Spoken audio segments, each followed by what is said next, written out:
ঢাকার রাজপথ উত্তাল। 2024 সালের গণ অভ্যুত্থান। ছাত্রনেতারা মাইকে স্লোগান দিচ্ছেন, জনতার ঢল নেমে গেছে রাস্তায়। সেই উত্তাল সময়েই পতন ঘটে শেখ হাসিনা সরকারের। এই আন্দোলনের মুখ হয়ে ওঠেন কয়েকজন তরুণ নেতা। তখন কেউ ভাবেনি এই ছাত্ররাই কয়েক মাসের মধ্যে গড়বেন একটি রাজনৈতিক দল, নাম দেবেন জাতীয় নাগরিক পার্টি এনসিপি। আর কেউ ভাবেনি তারা সংসদেও পৌঁছে যাবে।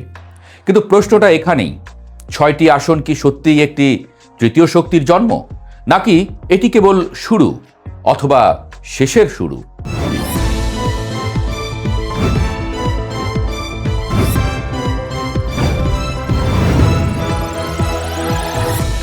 রাজপথ থেকে ব্যালট বাক্সে পৌঁছে গেছে দলটি। 2025 সালের ফেব্রুয়ারিতে আনুষ্ঠানিকভাবে যাত্রা শুরু করে এনসিপি। দাবি ছিল বড়, আমরাই বিকল্প। তাদের ভাষ্য ছিল পুরনো দলগুলো জনগণের আস্থা হারিয়েছে।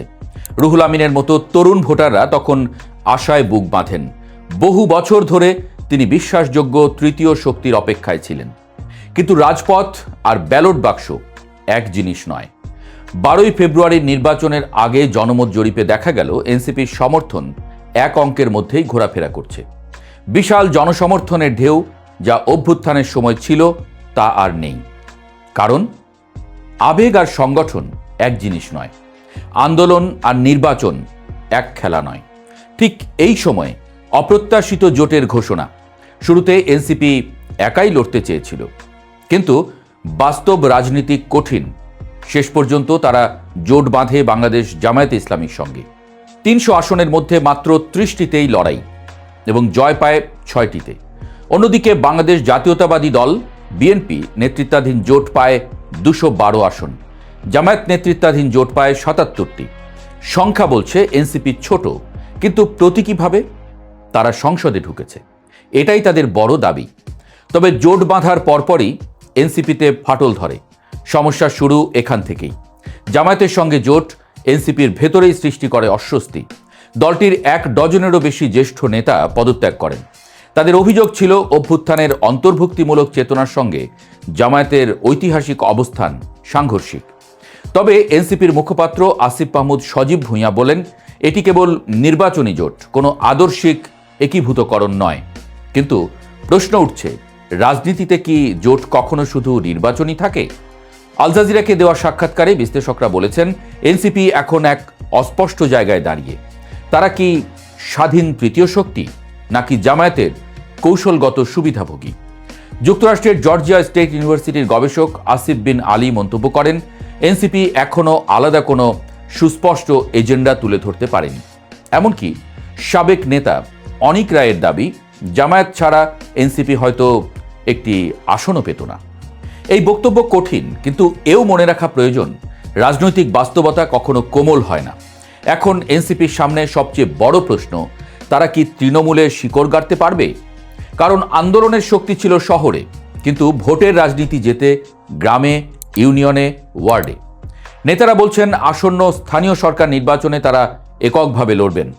এটাই হবে আসল পরীক্ষা। যদি তারা আবারও জোটে যায়, তাহলে কি তৃতীয় শক্তির দাবি দুর্বল হবে? 2024 সালের গণ অভ্যুত্থান ছিল বিস্ফোরণ। দল মত নির্বিশেষে মানুষ এক হয়েছিল, কিন্তু দলীয় রাজনীতি বিভাজন তৈরি করে। এখানে আপোষ আছে, সমঝোতা আছে, ক্ষমতার সমীকরণ আছে। এনসিপি এখন সেই কঠিন বাস্তবতার মধ্যে। তাদের নেতারা বলছেন, আমরা রাজপথ থেকে এসেছি, আমরা পিছু হটব না। সমর্থকরা বিশ্বাস করেন 6টি আসন কোনো শেষ নয়, বরং শুরু।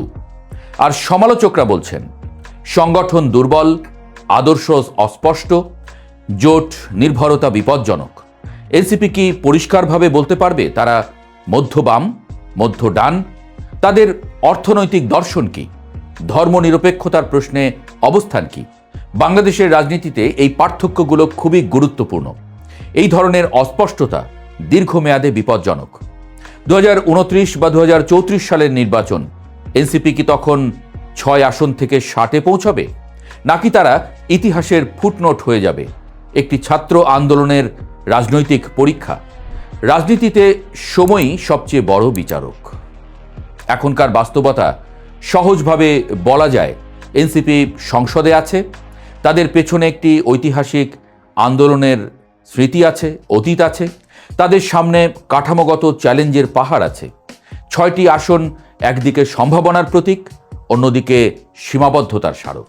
রুহুল আমিনের মতো সমর্থকরা আশাবাদী। তারা মনে করেন রাজপথ থেকে সংসদ, এটাই প্রমাণ যে পরিবর্তন সম্ভব। কিন্তু তৃতীয় শক্তি হতে হলে কেবল আবেগ নয়, সংগঠন, আদর্শিক স্বচ্ছতা আর দীর্ঘমেয়াদী কৌশল দরকার। প্রশ্ন রয়ে যায়, এনসিপি কি সেই পরীক্ষায় উত্তীর্ণ হবে, নাকি বাংলাদেশে তৃতীয় শক্তির স্বপ্ন আবারও অপূর্ণই থেকে যাবে?